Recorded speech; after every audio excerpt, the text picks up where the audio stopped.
Olá, tudo bem? Quem está falando aqui é o professor João Guilherme Figueiredo de Miranda.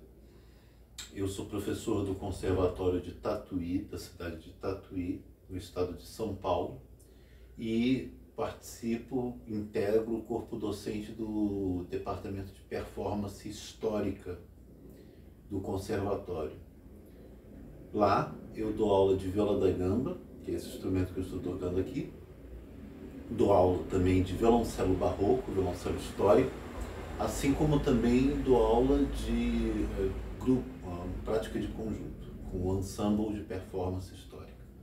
Bom, sobre a viola da gamba, a quem eu vim falar aqui, a palavra gamba, ela significa na língua italiana perna. Então, a tradução seria viola de perna, em contraponto a um outro instrumento que existia na época, que era a viola da braccio, que é a viola de braço, né? A viola da gamba, ela tem a sua ancestralidade na vielle de mano e a vielle d'arco. No caso, nessa divisão, ela viria da vielle de arco. A viola tem o seu parentesco com os instrumentos de corda dedilhada, tendo em vista que desta vielle, que tinha uma afinação em quartas, com uma terça no meio, ela transmite essa afinação para a viola da gamba, assim como é a afinação usada na maioria dos instrumentos de cordas dedilhadas, inclusive do nosso violão aqui, né? Também afinado em quartas com uma terça no meio. Outra coisa que a aproxima dos instrumentos dedilhados é justamente a existência dos trastes, que são trastes feitos de cordas de tripa animal, assim como as cordas do instrumento são de tripa animal. Essas cordas, muitas vezes, ao invés de serem descartadas após o seu uso, elas são utilizadas para a confecção das tripas e dos trastes, né? A viola da gamba é um instrumento que ele aparece no final do século XV, no que a gente chama de no final da Renascença, em torno mais ou menos assim, sem ter uma precisão exata, mas em torno assim, de 1480, já começa a se ver bastante ilustrações, gravuras, iconografias da viola da gamba. A viola da gamba, ela, além de tudo, ela é um instrumento que foi um instrumento muito versátil, utilizado durante mais ou menos 300 anos na história da música europeia, tendo acabado sendo esquecida no século XIX, no período ao qual nós chamamos na história da música de romantismo, né? Nesse período, a viola da gamba ela não atendia às exigências estéticas e sonoras da época, daquele século, do século XIX. Então, ela passou a ser esquecida, tendo no seu lugar o violoncelo tomado o seu posto, vamos dizer assim, né? A viola da gamba é um instrumento que ele atua tanto quanto solista, quanto no contínuo, no acompanhamento, né? Ele aparece, um instrumento que aparece com 6 cordas e ganha uma 7ª corda no século XVI, no final do século XVI para o XVII. Essa sétima corda ela amplia a tessitura para os graves, sendo uma quarta abaixo da corda Ré, um Lá grave, né? E uma terça abaixo do Dó grave do violoncelo. Então é bastante grave, que ajuda muito no contínuo, na prática do acompanhamento. A viola da gamba, além de tudo, é um instrumento que fez um repertório enorme em países como Inglaterra, como Alemanha e principalmente França. Apesar de ter nascido na Itália, seu uso foi grande na Itália, mas o seu repertório já não foi tão expressivo no país de nascença, né? A viola da gamba, ela tem o seu apogeu na França, onde ela ganha a sétima corda, e também com relação ao arco, nós podemos falar que a grande diferença da pegada do arco da gamba com relação aos instrumentos da família do violino, por exemplo, é que na família do violino, assim como o violoncelo, você pega na vareta, né? E a gamba não, nós pegamos diretamente, o controle de arco é diretamente na crina, né? Aqui é seguro, a vareta praticamente fica solta na mão, né? Então isso gera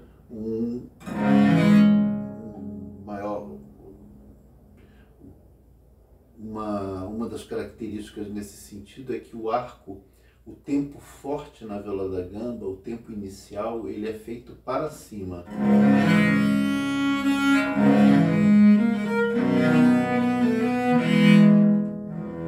Todos esses arcos para cima que eu fiz seriam no violoncelo para baixo.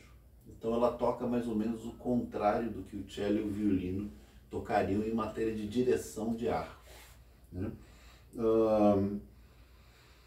Que mais? Nós temos também, falando sobre as cordas, nós temos as cordas de tripa, tripa nua e tripa revestida. A tripa revestida, ela é a tripa no seu centro, com um revestimento, com uma linha, com um fio de um metal, que pode ser latão, pode ser prata, pode ser qualquer outra liga, né, independente, mas isso é uma tecnologia que foi desenvolvida mais por volta do século XVII, né, que começou o revestimento das cordas graves com o fim de que elas chegassem, com o fim de que se gastasse menos tripa e se chegasse a um calibre ideal para a produção daquela nota na corda, né? Bom, a viola da gamba, ela foi suplantada ao longo da história pelo violoncelo, né? O violoncelo toma o seu lugar a partir do fim do século XVIII, o violoncelo já estava bem estabelecido, principalmente na França, que foi um lugar onde a viola foi muito utilizada, e posteriormente na Alemanha, né? Também o violoncelo chega lá e domina o panorama musical que antes era dominado pela viola da gamba. A viola da gamba, ela é um instrumento que hoje em dia ela tem um repertório vastíssimo, que vai do fim da Renascença até o século XX, pois compositores contemporâneos passaram, a partir da sua redescoberta, a compor para a viola da gamba, né? Uma outra questão que é interessante destacar do instrumento é que a viola da gamba, ela sempre foi associada à nobreza. Por ser um instrumento de uma sonoridade mais tênue, se dizia, por exemplo, se diz, né, é relatado, que a viola da gamba participava na corte de Luís XIV da Chambre du Roi, que é a Câmara do Rei, né? Todas as manifestações musicais íntimas do rei, como, por exemplo, o seu jantar, a sua ida para dormir, né? O seu deitar na cama para dormir, eram acompanhados por música, o seu acordar também. Então, muitas vezes a viola da gamba, assim como a teorba, que é um alaúde grave, né? Ou mesmo um alaúde violino, os instrumentos mais, vamos dizer assim, mais suaves, né? Eles participavam da Câmara do Rei, da Chambre du Roi, né? Que fazia contraponto à Grande Écurie, que era a grande escuderia, que eram os instrumentos fortes, instrumentos de metais, ao qual a gamba não participava.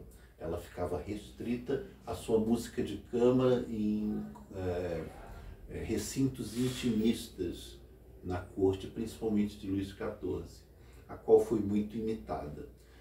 Por falar na corte de Luís XIV, um dos seus compositores mais famosos, que era gambista, é o Marin Marais. Marin Marais era gambista e participava da Chambre du Roi na corte de Luís XIV. Era compositor, compôs óperas, assim como muita literatura para viola da gamba. É impossível não fazer o curso de viola da gamba e não passar por Marin Marais. Marin Marais é realmente um dos ápices do repertório, assim como o seu contraponto Forqueré, ambos franceses, são imprescindíveis na literatura do repertório gambístico, né? Bom, a viola da gamba hoje é ensinada em vários países, em vários conservatórios importantes ao longo da Europa, Japão, Estados Unidos, Canadá, Austrália. Vários países realmente têm em seus conservatórios o curso de viola da gamba. Assim como temos aqui em Tatuí o nosso curso de viola da gamba, ao qual, através desse vídeo, nós queremos fazer a nossa propaganda, né, do nosso curso, e na expectativa de que muitos alunos venham para conhecer esse instrumento, que é um instrumento muito versátil, né? Assim como ele tem o mesmo uso do violão, ele também pode acompanhar cantores, mesmo com música moderna, contemporânea, popular. É um instrumento realmente muito versátil. Então ficamos por aqui nessa explicação sobre a viola da gamba. Espero ter sido sucinto, espero ter tirado a maior parte das dúvidas, né? Trazendo aqui um pouco mais das peculiaridades deste instrumento, que, graças às pesquisas, voltou à vida, né? E é muito importante, é muito bom que hoje nós tenhamos já métodos modernos mesmo, né, de ensino da viola da gamba, né, aos quais utilizamos no conservatório, os melhores métodos para a viola da gamba, ok? Então é isso, minha gente, eu aqui agradeço bastante a sua atenção e espero ter respondido a todas as suas dúvidas, tá bom? Muito obrigado e um abraço a todos.